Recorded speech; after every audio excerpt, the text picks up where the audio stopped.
Hey guys, welcome back to this episode of Project Nitro Z6. Today, we're going to be installing power poles.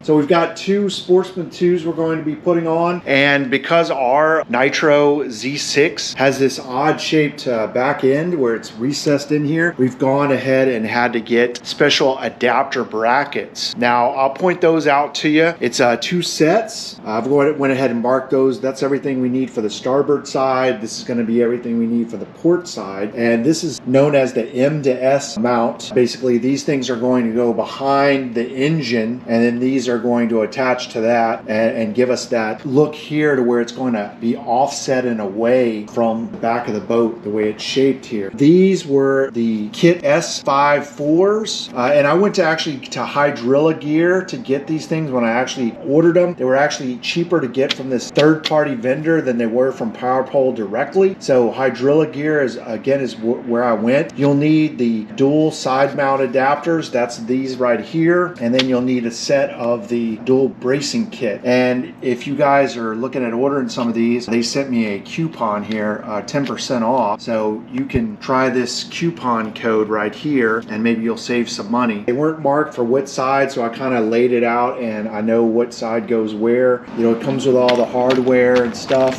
You're going to need also, because we're going to be basically slipping these things back behind our outboard, we're going to have to take off that old sealant and then reseal it. So you're going to need to get some marine adhesive silicone put there as you do these things. So again, we've got the Sportsman's 2. I went with the Sportsman 2 just because it was the cheapest option, and to upgrade to Pros or to the Blade, yeah, you're going to save a little weight. Yeah, maybe they'll deploy a little bit quicker. 1 second, I think you maybe save 5 pounds overall on a set, but it's quite a significant increase in the amount of money that you're going to pay for those. So I just went with the basic poles. These mounts here, just under 600 bucks. And we're going to be doing it ourselves, so we're going to save some money on install. And I'm going to kind of just walk you through what I'm doing as I'm doing it. And I think the first thing we're going to do, because again, back here, I noticed that these brackets are about an inch thick, and these are the things, again, that go behind the engine itself and mount to the transom. I noticed that my bolt, particularly here on the top, are not going to be long enough. So I went to TH Marine and I got some extended bolts, and those will be here in the next day or two. So what I'm going to do in the meantime before we get to that is I'm going to go ahead and look back here and decide where my pumps are going to go. And I think, and I'm going to take these things out of the box and see exactly what the size is, but I think I can mount a pump on this side right here, and I think I can slide this battery back and then mount the other pump on that side. Okay, we are going to be mounting our pump brackets on these locations. I did test fit those, and these should be a good location. This will leave this clear to where if we need to get to those bilge pumps,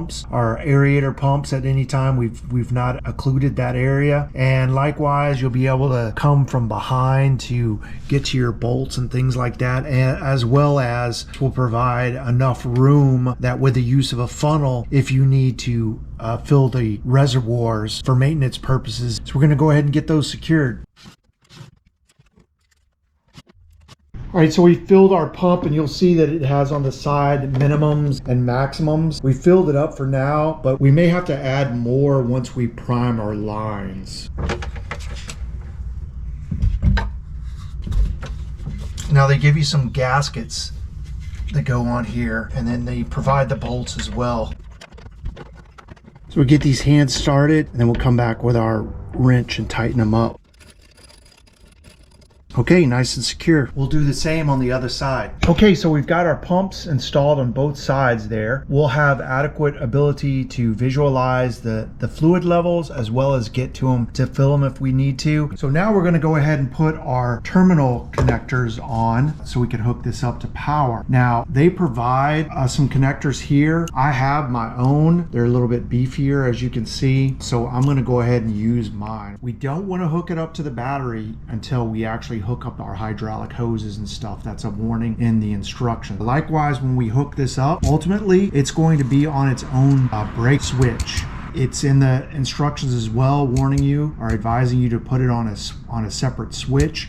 Otherwise it will drain the battery. So we can cut this on and off every time that we use the boat. So I've done my terminal ends and heat shrunk it.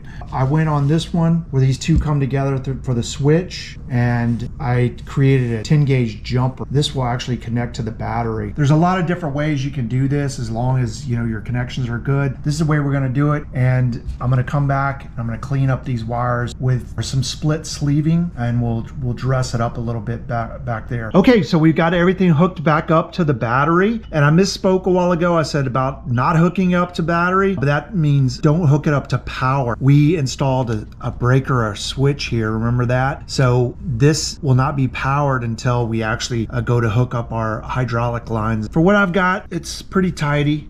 That's all we're gonna do for today. I still have those transom bolts that I had ordered, and they should be in here tomorrow, and we'll pick up where we left off. All right, guys, we're back. So our transom bolts came in, and I think I had mentioned that I got them from TH Marine, but I actually got them from Great Lake Skipper. Okay, these are gonna be the 5.5-inch bolts, which if you have this kind of boat, it's a high probability you're gonna need to extend those transom bolts to make that mount that gets sandwiched between the engine and the transom have enough thread to get that on. I think this was like $12 or $15 for these. I got 4 just in case if I need to replace all 4. But any of these parts, if you have a Z6, I'm going to put all this stuff down in the description. Today is the pucker factor, okay? And it's about how are we going to get this engine separated from the transom so where we can slide these brackets back behind it. Now I'm doing this by myself. As you can see, there is nobody else around. The dog is here, but he's not much of a help in this situation. So what I've done for safety purposes, I'm gonna go ahead and I'm gonna lay this out as to what I've done here to offset or create a safety net should this engine come out of balance or separate from the transom or anything like that. First thing I've done is I put a strap here and run it back around this and then attached it over here. Now this is not tight, okay, because we are going to need some give to slide those brackets back behind. I've also taken my boat buckles and crisscrossed them. So this will give a little support, this will give a little support, and we've also blocked up our skeg here. Now, this thing should be perfectly balanced. I've got the motor centered, and another thing that we've done is this thing is hooked up to the vehicle, so it is not going to roll, okay? So with all those things, this should provide support if things go awry to where we can manage putting bolts back in quickly or whatever else. So the next thing we're gonna do, we're gonna go ahead and loosen these bolts here, and we're gonna clean up this old silicone and stuff, because when we put the new bracket and the new bolts, we're gonna reseal all this as we do it. Let's get started. We're gonna wanna just do these one side at a time. That way we've always got the contact and securement to the transom of the motor, okay? We are going to, and as I do these things, I'll point out what I'm doing.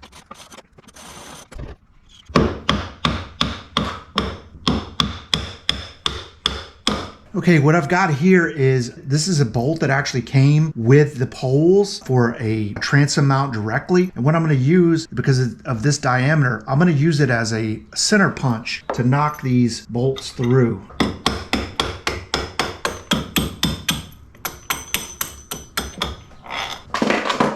Okay, so we've got the top bolt out. This is the one that was going to be too short for sure. Again, we're doing this one side at a time. You're gonna need a box end wrench for this. Your socket won't fit on that. It's just not enough room. My strap's kind of in the way here. Okay, so we've got our bolts out. Now what I'm gonna do is I'm gonna loosen this other side just to give us some play to where we can kind of work it away from the transom. I'm gonna get in there and I'm gonna clean all this old stuff out. Okay, so on the inside, I just used a chisel, a sharp edge of a chisel to clean off the old silicone that was around that old bolt. Came off pretty easily. Once you get up underneath it, you can just kind of peel it off. That may be something you want to try to use. Now, we're on this side. We're gonna go ahead and loosen these bolts.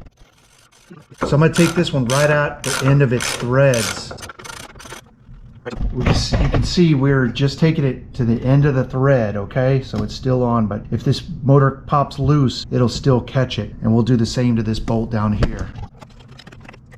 You can see it is starting to pull away, which that's what we want. And our straps are gonna catch that if it comes back too much.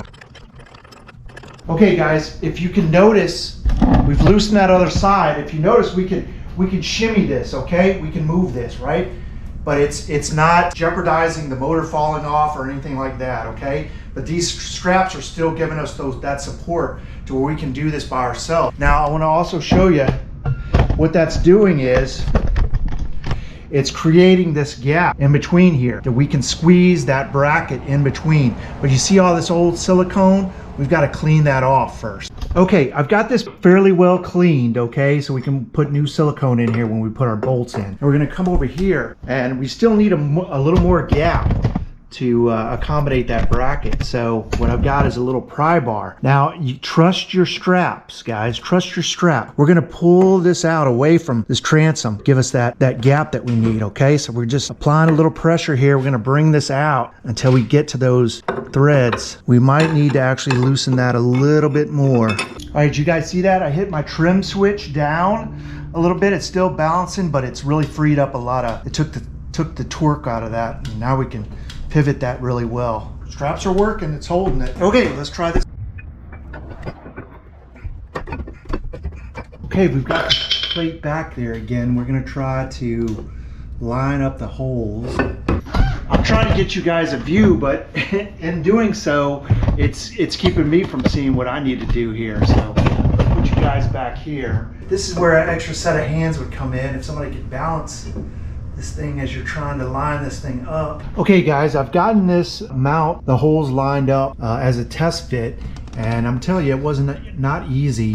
What made it easier was shimming this side to keep it from moving, and I was able to line that up. The reason why I'm test fitting this is I wanted to find out on this bracket what exact holes that I was using on the bracket, because we're gonna come back and we're gonna add these little seals that they have in the kit. So that brace, then the bolt's gonna come through that, and you'll notice on the back side of this bracket it's grooved out, but I needed to know what holes the bolts were actually gonna go through, and then we'll add these. So we're the bottom hole on this side, the second hole on that side.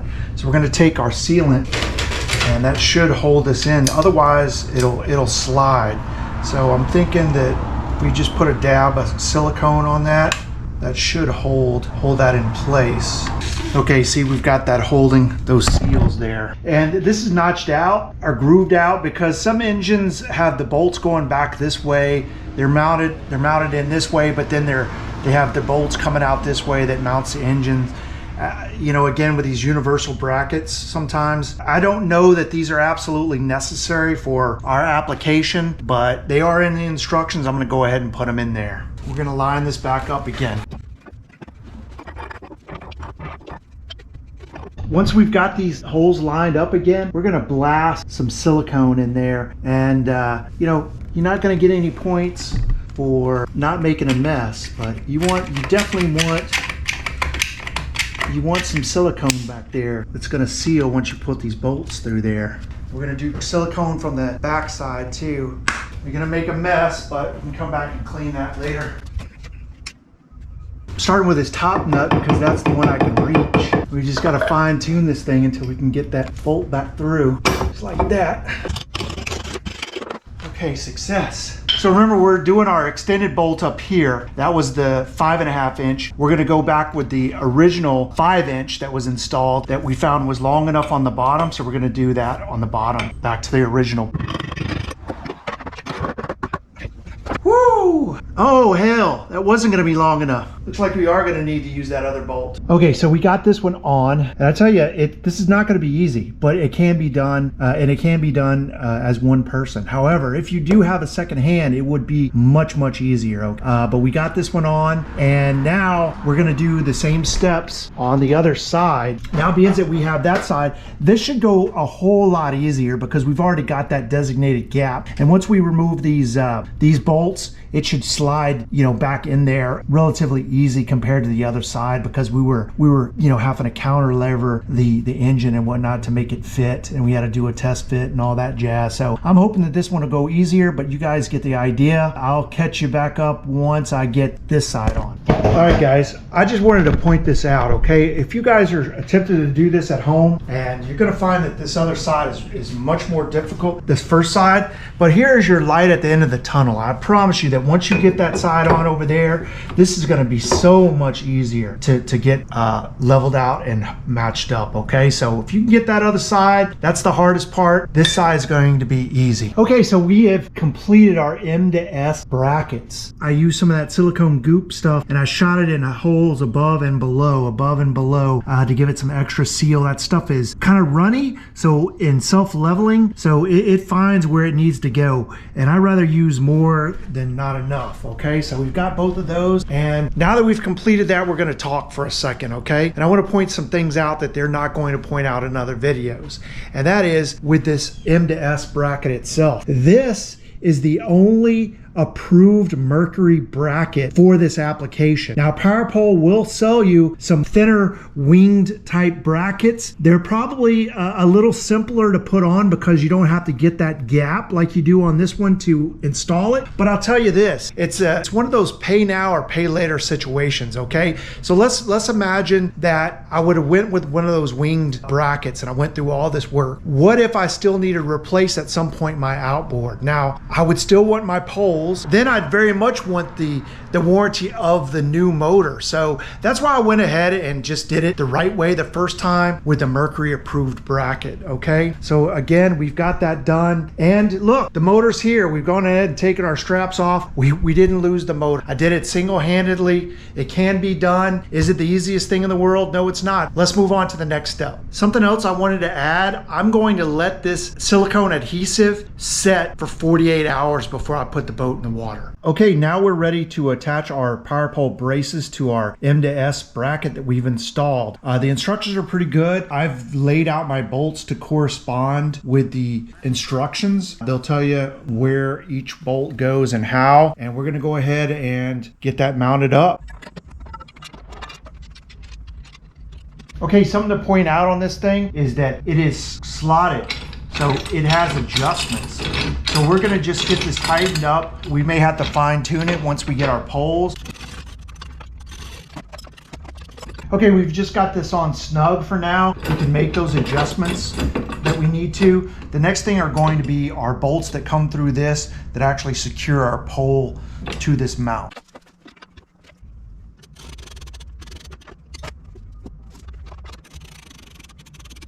Okay, I went ahead and adjusted this bracket in its highest position, and I'll tell you why. I want to reduce as much drag as I possibly can, so I want to keep this up out of the water. I want to point out on these bolt patterns here, note that down at the bottom, you have a square washer that comes with that. That goes to your braced portion, not up here. Okay, if you put it up here, will it hold? Yes, but that will impair your ability to adjust it height-wise. So it always goes down on the braced side, okay? Pointing that out. There you go. Just like that, we've got our pole on. I'm gonna go ahead and do the other side, and I'll be right back. Okay, all done with that. Let's drill some holes and connect our hydraulic hoses.